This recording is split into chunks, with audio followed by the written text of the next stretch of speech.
The NHL has a problem right now, a problem they created themselves, and a problem they're desperately hoping nobody notices. It's centered around Macklin Celebrini, no longer the wide-eyed rookie, no longer the promising prodigy we were all waiting to see. He's now in his second NHL season, and instead of the pressure fading like it does for most young players, it has actually grown. The hype is louder, the expectations are heavier, and the narratives are becoming more extreme by the day. The league wanted a new superstar, San Jose wanted a savior, fans wanted the next face of the NHL, and Celebrini somehow is being held responsible for all of it. Today we're digging into why this situation has spiraled, why the league is terrified to admit what's happening, and why Macklin Celebrini has accidentally become the symbol of a much bigger issue in modern NHL development.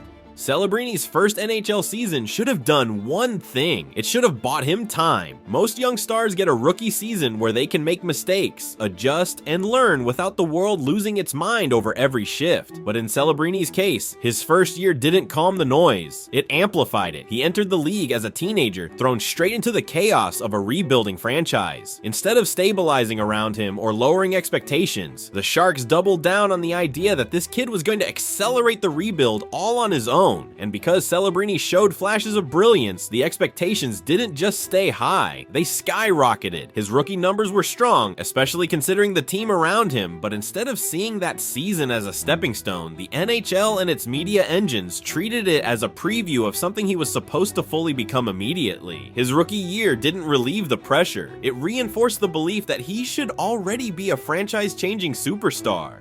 Now we're in Celebrini's sophomore season, and the problem has gotten even bigger. Instead of allowing him to grow naturally, everyone is treating year 2 like some kind of referendum on his entire career trajectory. Every slump becomes a crisis, every quiet game becomes a question mark, every highlight gets framed as evidence that he's finally breaking out, as if the weight of turning around an entire franchise should already be on his shoulders. This isn't how development works, but it's how narratives work, and Celebrini, for better or worse, has become the centerpiece of a narrative the NHL can't stop feeding. The idea that every elite prospect must become a franchise player immediately or something is wrong. That mindset has suffocated more young players than we can count, and Celebrini is now stuck in the middle of it. One season was never going to fix the Sharks, and everyone knew it, but somehow the league and the fan base convinced themselves that if Celebrini was truly a generational talent, he could overcome everything around him. The truth is simpler and harsher. The Sharks are still rebuilding from the ground up. They still lack the depth, the structure, the consistency, the veteran support, and the competitive environment needed to ease the transition for a young franchise center. Celebrini is expected to be the spark, the engine, and the identity of a team that is still trying to figure out its own direction. This isn't a development environment, it's a survival environment. Most young stars enter the league surrounded by players who can shelter them from the toughest matchups, or who can at least help shoulder the load. Celebrini entered a situation where he becomes the focal point every single night, not because he's ready for it, but because the Sharks have no one else to be that focal point, and that is where the NHL's problem truly begins.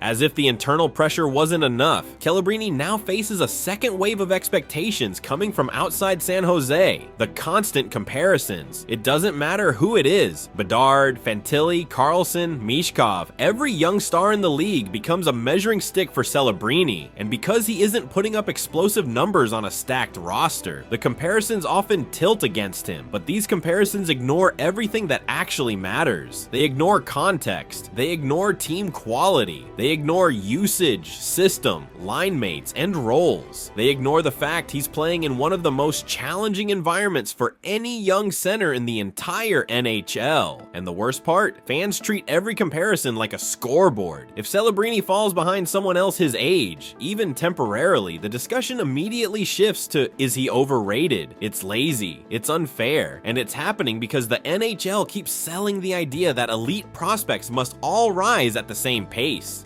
Celebrini's calm demeanor makes people forget something important. He's still a teenager. He might play with maturity and talk with poise, but behind that professionalism is a young man dealing with a level of pressure most players don't face until their mid-20s. He isn't just expected to become a star. He's expected to become the star who fixes an entire franchise's future. That level of responsibility does something to you. It shapes how you play, how you think, how you react to mistakes, and how you process criticism. And because Celebrini is so naturally gifted, people assume the mental side doesn't affect him, but it does. It affects everyone. The NHL keeps repeating the same cycle with their top prospects. Overload them with hype, crush them with expectations, judge their potential far too early, and then act surprised when their confidence takes a hit. Celebrini is strong enough to handle it, but that doesn't make the burden any less heavy. There's another layer to the Celebrini problem, the NHL's marketing machine. The league wants a new wave of stars to push into the spotlight. Crosby and Ovechkin are nearing the end. McDavid and McKinnon are established, but they're not enough to carry the entire league's storylines for the next decade. So the NHL is looking for new faces to promote, and Celebrini, young, talented, articulate, and charismatic, fits exactly what they want. But the league's desire to create instant icons is clashing with reality. Celebrini isn't on a contender. He's not surrounded by elite players. He's not positioned for immediate superstardom. Yet the NHL keeps marketing him like a player who should already be there. It's unfair, and it's setting him up for criticism he hasn't earned.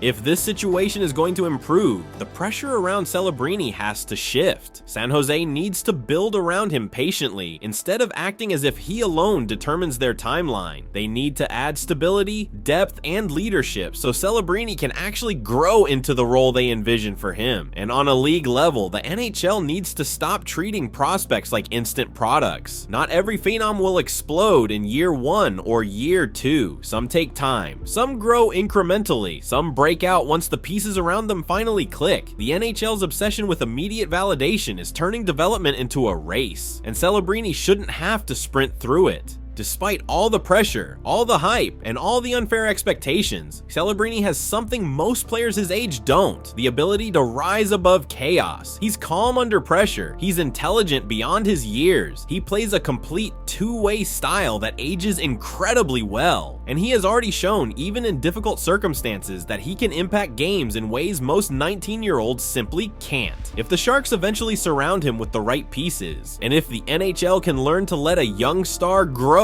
instead of demanding instant greatness, Celebrini is going to become far more than a storyline. He's going to become one of the pillars of the next generation. But that future depends on whether the league and the team can step back long enough to let him get there naturally. And while his long-term future looks incredibly bright, there's one question that keeps popping up around Celebrini, one that perfectly captures both the excitement and the pressure surrounding him. It's a question that seemed ridiculous a year ago, but now feels strangely legitimate, even if it comes with complications of its own. Because if Macklin Celebrini is truly on the path the hockey world believes he is, then we have to talk about something that once felt impossible. A year ago, the idea of Macklin Celebrini making Team Canada for the 2026 Olympics felt impossible. Now, it's not crazy anymore, but it's still complicated. In terms of pure talent and maturity, Celebrini absolutely belongs in the conversation. His two-way game is already polished enough to thrive on the bigger stage, and his defensive awareness is exactly the kind of detail-oriented skill coaches obsess over in short tournaments. If the selection process was based solely on hockey IQ, adaptability, and compete level, Celebrini would be closer to a lock than people think. But the problem isn't Celebrini's, it's Canada's center depth. McDavid, McKinnon, and Crosby are automatic. Bedard is almost certainly going. Then come Braden Point, Nick Suzuki, Matt Barzal, Mark Scheifele, and a wave of established stars fighting for the final slots. It's the most stacked position in Canadian hockey, and it leaves almost no room for a teenager, no matter how impressive he already is. What keeps Celebrini in the conversation, though, is his versatility. He doesn't need power play minutes to impact a game. He doesn't need sheltered deployment. He can play a checking role, he can support high-skill line mates, and he can be trusted defensively, which is exactly the type of player Canada sometimes sneaks onto its fourth line when the fit is too perfect to ignore. So could he make it? Yes, but the stars would have to align. He'd need a strong first half to the season, a clear leap from year 1, and a compelling argument that his all-around game fills a unique need on a roster crowded with elite scorers. And even if it doesn't happen in 2026, one thing is becoming obvious. By the next Olympic cycle, this won't be a question anymore. It will be the expectation. Celebrini isn't just developing into a star, he's developing into a player who makes Team Canada debates legitimately interesting again. When you step back from all of this, the truth becomes clear. The NHL doesn't have a Celebrini problem. It has an expectations problem. The league's desire for instant superstars, the media's obsession with comparisons, the Sharks' need for a franchise identity, and the fans' hunger for rapid results have all collided and landed on the shoulders of a teenager trying to become the best version of himself. Celebrini isn't the issue. He's the victim of an environment that refuses to be patient. If the NHL can finally acknowledge that development takes time, and if the Sharks can allow Celebrini to grow rather than rely on him to rescue them, this could still become one of the great success stories of the next decade. But if the pressure keeps building unchecked, this Celebrini problem might be remembered as the moment the league pushed too hard, too fast on a player who deserved better.